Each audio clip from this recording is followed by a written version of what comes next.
All right, I have with me Shotgun, WIllie Simmons. And here we are again, man. It's the brink of another season. Spring football is starting. Bring us up to speed. There's been a lot going on in the off season. What are we looking at so far? Looking at a really good off season. We're excited to be starting spring ball. It's been a long time leading up. Of course, this is our first spring practice, being that we didn't have spring ball last season because of the APR sanctions that we're now behind. So that's encouraging to know that we're progressing at the right rate academically to be able to do these type of things. But we're excited about the start of spring ball. The guys have had a really good off season, working really hard in the weight room and in our fourth quarter program that we did the last few weeks. So got a few guys banged up, postseason surgeries that we had from last season that won't be able to participate in spring ball. But for the guys that will be there, we're excited to see how much they've developed since last season. Waiting to see what guys step up into new leadership roles and which guys kind of take that next step to be the type of players that we feel like they're capable of being. Now, Coach, one thing that's always going to go hand in hand with a successful program is that you have some coaches that come and go, and that's nothing different with your case right now. You had a couple of key coaches to move on.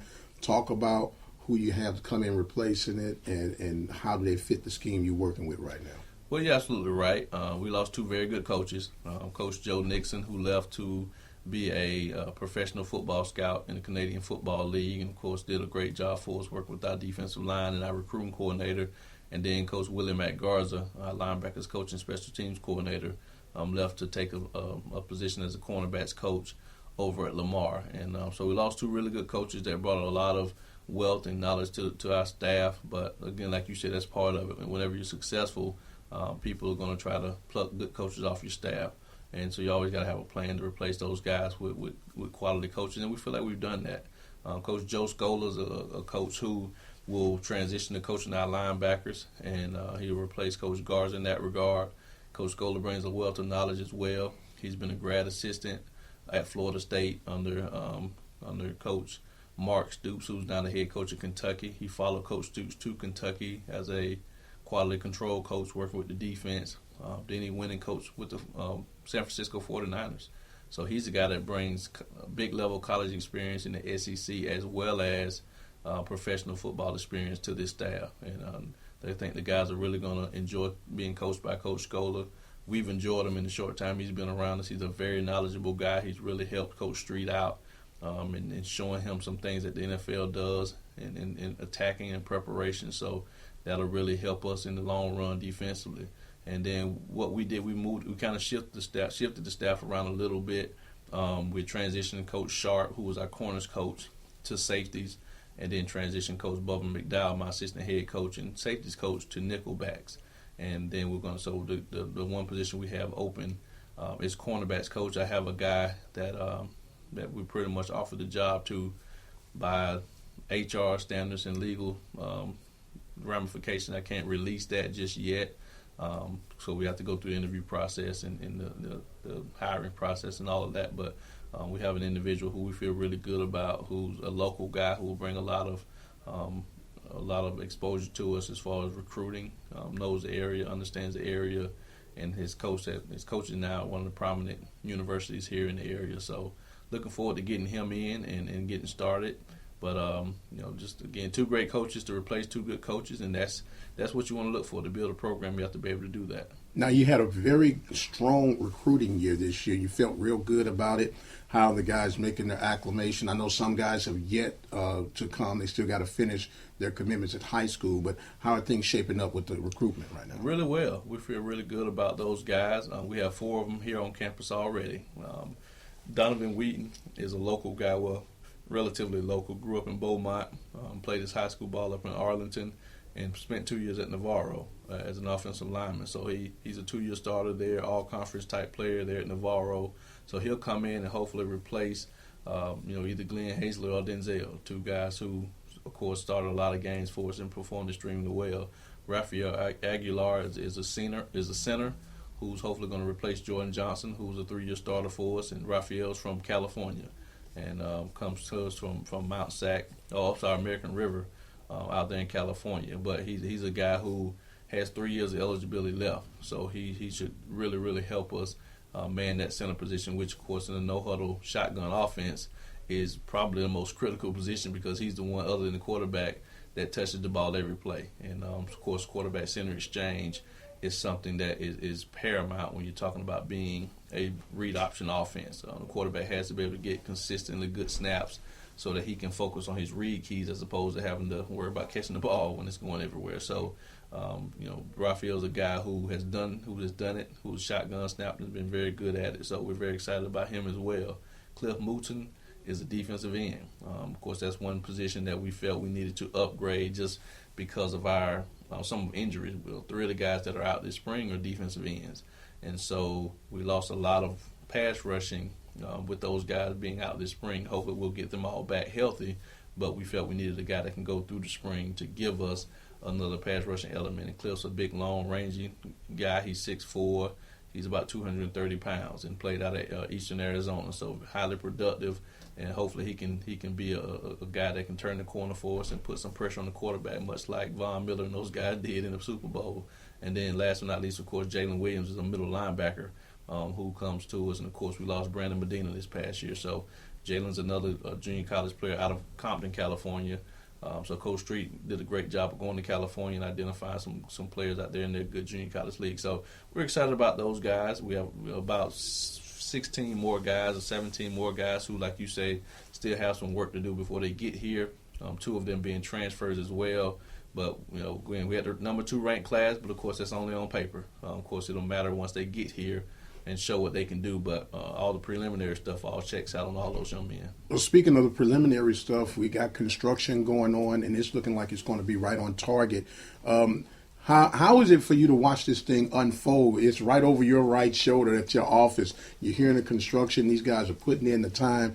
Is it all really starting to come to be a reality to you right now? It really is. It's really exciting to drive into work every day. Of course, we drive right down the street, and you drive right up into the visitor side of the stadium. So every morning it's a constant reminder of the commitment to excellence that Prairie View A&M has. And it's a constant reminder to our young men of the commitment that they expect. So whenever our guys start to get tired or whenever they aren't performing at the highest level or not doing everything we ask them to do, it's very simple to say, hey, just look over the horizon. You see a $60 million stadium that's being built for you, for us to show what type of program we can be. We talk about being a top caliber athletic program as well as a university.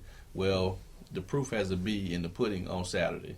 And, of course, we all know that, like I tell our guys, we don't win on Saturdays. We win on Sunday through Friday, and that starts now. So, of course, spring ball's around the corner, but we've had a great off season, but we have to continue to have a great spring and also have a great summer in order to be the team that we're capable of being. So, but the stadium, again, is a great reminder for us, and it definitely helps us from a recruiting standpoint for now being able to host prospective student athletes and bring them to our campus, and they can see the stadium. It's not just talk. It's not words. It's actually a stadium there. It's not ready yet to be moved into, and the field isn't down yet, but those things are right around the corner. But, again, it definitely shows that everyone is serious about being the first-class program that Prairie View A&M is capable of becoming. Now, speaking of a first class, it doesn't get any more first class than Bear, who is no longer going to be representing the purple and gold. And our prayers and wishes is that he does get a chance to continue his skill levels on the NFL or somewhere professionally. Mm-hmm. You could never replace a guy of that caliber. Who do you have to try to fill that gap to help? Man, that's a lot of offense to try to make up. Who do you have that's going to try to fulfill those roles? You're absolutely right. Well, the one special thing about Jonte, there are many special things about him, but the one thing that stands out is that he's an all-purpose guy, which all-purpose means you do it all. Jonte was our leading rusher.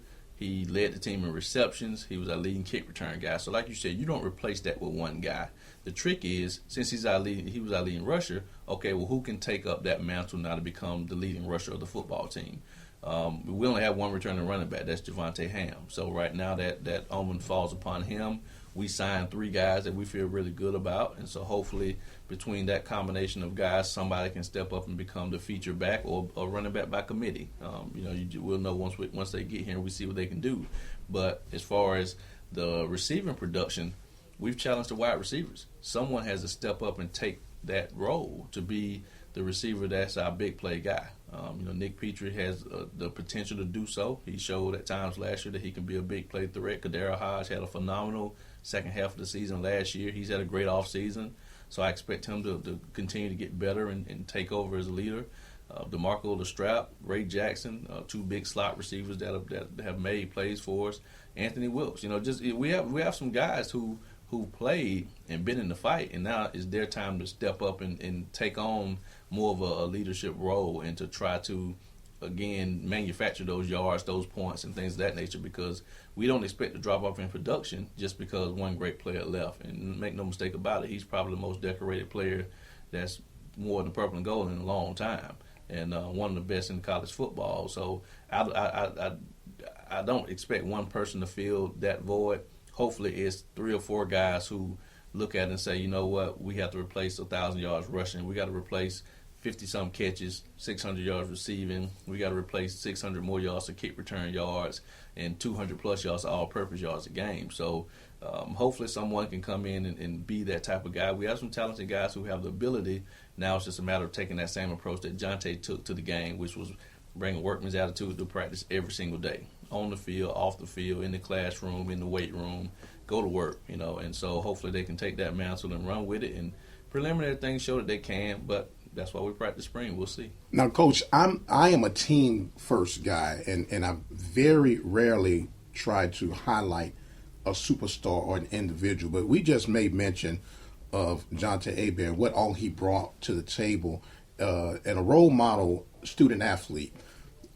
Is it premature for me to try to dangle out there the possibilities of retiring to number 3? It's probably premature at this stage, just for the simple fact that he's just leaving, and you definitely want to. Kenny Houston's jersey didn't retire yet, and as great a player as Jonte was, I don't think he's had the impact on Prairie View A&M and the National Football League as a Ken Houston or Otis Taylor or some guys like that. So there are plenty of worthy guys to have your jersey retired. He will definitely, I think, before it's all said and done, when people look back over his career, he will be one of those guys. But I think, and he will agree that there are probably a few more guys who are a little more deserving of having their jersey retired than Jonte this year. And sometimes it's good to see who wears your jersey next, to see who can kind of take up that mantle. And of course, it's not a fight, but right now there's a few guys lobbying for number 3 now, just to try to wear it because they know how much production he had. So, but like I said again, he'll see his number retired. I have no doubt in my mind about it, because of what he's meant to this program and what he's done on the field and off the field. And again, I can't say enough about Jonte and being able to coach him and be around him for this past year. So, but again, he's an example of what we want our student athletes to become and what we want them to be, what we want our football players to look like. Guys that do it on the field, that do it off the field, that NFL scouts want to attract. And hopefully, he, like you said, he can continue his career at the professional level, because talent-wise, he's definitely good enough to play at that level. It's just a matter of someone understanding that, just because he played in the SWAC and dominated the SWAC doesn't mean that he can't do that at the highest level. So hopefully he'll hear his name called on draft day. If not, hopefully someone will give him a shot in free agency. But we've got some good feedback from some pro scouts about his performance at pro day and the times that he ran and some of the things that he was able to do. So we'll keep our fingers crossed, but we wish him well, and got a good group of guys coming back that hopefully we can duplicate that type of production. Well, being a Pittsburgh Steelers fan, I'd love to see him in some old black and gold. But whenever the kid gets a chance, we're all for it. This is Dr. Prince. I'm speaking with Shotgun WIllie Simmons, head football coach for the Prairie View A&M University Panthers, heading into year 2. Now, Coach, you got a lot of firsts behind you, but as you're going to your first spring practice, you'll have your first time hosting the Labor Day Classic. But let me talk about 2 of your non-conference games that are really going to make a statement, not only for the program, but for the conference of what you're going to play Texas A&M and you're going to play Rice. You'll be on the road against A&M and on the road against Rice. Me personally, I love you guys, the program. I really feel that Rice is a winnable game. And I'm not trying to put no pressure on you. I'm just calling it like it is. And I'm not throwing in a flag against A&M, but let's call it what it is. It's going to be a payday after a while. You want your guys to execute the game plan that you have going out, and how the guys feeling about getting a chance to play these two schools. Well, it's a great opportunity for us, to say the least. We have a chance to go into two hostile environments. You're talking about Texas A&M, Kyle Field, the 12th man. I mean, the whole nine. So it's one of the more intimidating places to play in all of college football, not just the SEC, but in all of college football. So it's going to be a tall challenge for our guys to go in there and perform at a high level. And they're in the SEC. They have multiple guys who will play on Sundays just because of where they are and how they've recruited. But like you said, at the end of the day, they got to line up 11. We got to line up 11, and we'll see what happens on September, whatever date it is. September 24th, I believe. That's earlier than that's the second game. So. Oh, September 10th. Yeah, I think it's right after Labor Day yes, Classic sir. weekend. September 10th. Yeah, and then later in the season, I think late October, we'll travel down to Houston and we'll play Rice, a team that's in Conference USA, which is a respectable conference, and they've played at a high level for the last few years. And but again, it's a great opportunity. I liken it to a few years ago when we were at Alcorn State and we went to play Southern Miss and lost by 5 and outgained them. Had more yards than they did and had some opportunities taken away from us. And if it wasn't for a couple of calls that went against us, let's call it like it is. You got cheated, Coach. We call it like it is, man. It is what it is, football. But we may win that game. And so, again, for our guys, though, to go, like we always talk about, we rarely, if ever, talk about winning and losing as far as the school board is concerned. I talk to my guys about execution, about playing at a high level, doing the 7 things that we talk about. If you go into that game and you play with extreme faith in yourself and your teammates and the coaching staff and the Lord above, we're going to have a chance. If we play with great fundamentals and we're more fundamentally sound and don't turn the ball over, don't make mistakes, don't have silly penalties, we'll have a chance. If we play fast, if we swamp to the ball on defense, if we get lined up quickly and hit some explosive plays on offense, if we fly down on special teams and make tackles and have some big returns, we'll have a chance. If we compete for 4 quarters and fight our butts off and be the type of team that Panthers are, we'll have a chance. If we finish, we play to the whistle. If we, don't start out on drives, we convert third downs and score in the red zone and stop them from scoring, we'll have a chance. If we play together as a family and really pick up one another when we're down and things of that nature, we'll have a chance. Then we have a bunch of fun playing the game. We'll have a chance to win. So at the end of the day, if we do the 7 things that we talk about on a daily basis, we'll have a chance to win that game, but we'll have a chance to win every game. And that's the goal. So I don't want to go into the game saying, oh, it's Texas A&M, oh, it's Rice. You know what? It's the next game we play. So but for right now, our main focus is getting through spring ball, healthy, getting better in every aspect of the game, getting more fundamentally sound, and developing some leadership, and going into the summertime feeling good about where we are as a team. And then when those games come up, of course, they'll be next on the schedule, so we'll prepare for them during that time. But they are 2 great opportunities for us. I'm excited about playing them. They'll help us financially, of course, to be able to support not only our program but the other 16 sports here on our campus, and allow us to do some things that other teams can't do. Flying places and having nice gear and eating well, staying in nice hotels, all the good things that our kids deserve to do. So that's why we play those games. I know there's a lot of people who don't like the fact that we play games like Texas A&M. They feel like we go and get beat up for it's not worth the money. But if you ask Coach Garcia, the soccer coach, he'll say it's worth it. Yes. Go ask Coach Bland, the softball coach, or Coach Williams, the track coach. They'll all say it's worth it because that money that we get helps all of our sports. And so it's something that we need to continue to do, and hopefully not only Texas A&M, but maybe down the line, University of Texas or Baylor or TCU or some of those other major programs who can give us $250,000. We'll go and play them. And that's what makes programs. I think that's what made Boise State what they are today. That's what made Southern Miss what they were back in the day. La Tech, people like that who weren't afraid to go play anybody.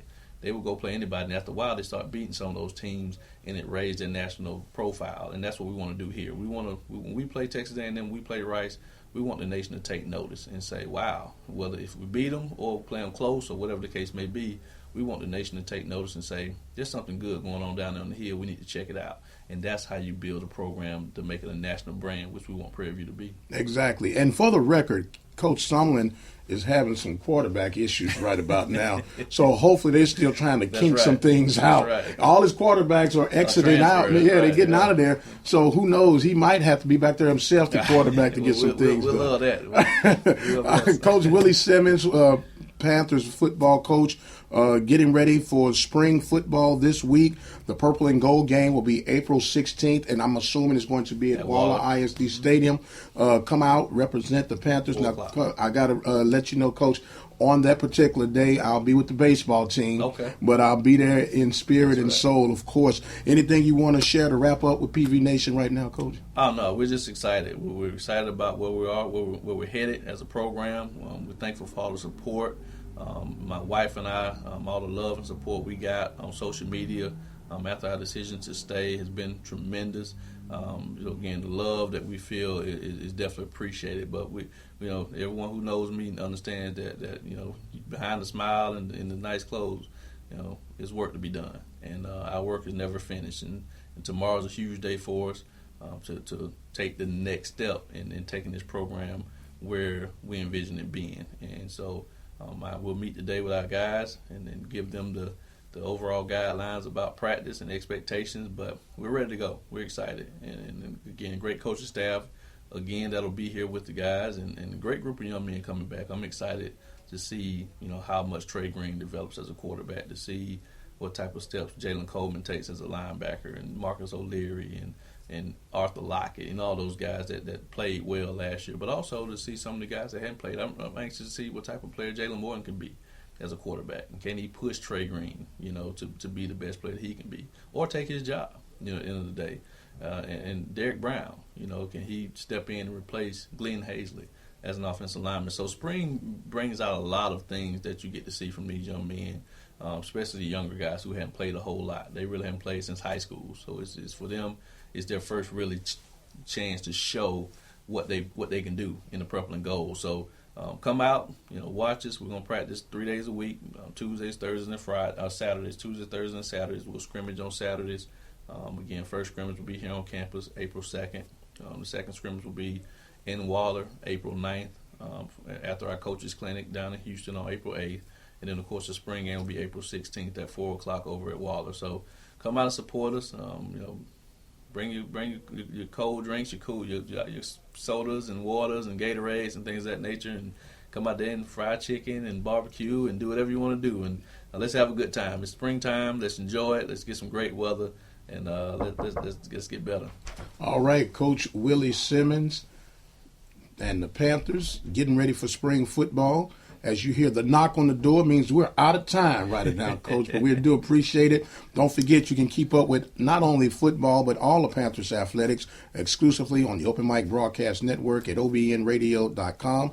This is Dr. Prince saying God bless, and we'll see you on the other side.